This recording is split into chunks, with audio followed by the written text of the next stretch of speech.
আমরা প্রশান্তি school and কলেজটা বেসিক্যালি এটার কোনো অনুমোদনই নাই, অনুমোদন বিনা একটা কলেজ।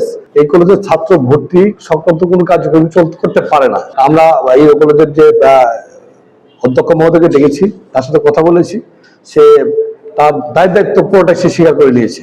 এমন এই ব্যাপারে আমরা বোর্ড কর্তৃপক্ষের যথাযথ যে ব্যবস্থা নেব, আমরা প্রয়োজনীয় চেয়ারম্যান মহোদয়ের সাথে কথা বলে পরবর্তী সিদ্ধান্ত গ্রহণ করবো। পরামর্শ করে সিদ্ধান্ত নিতে হবে। এই আমরা প্রথমে আমাদের যারা শিক্ষা ব্যবস্থা আছে, ডিসি মহোদয় আছে, সবার সাথে আলাপ করে এটাকে বন্ধ করার যত করা যায় কার্যক্রম ব্যবস্থা নিব।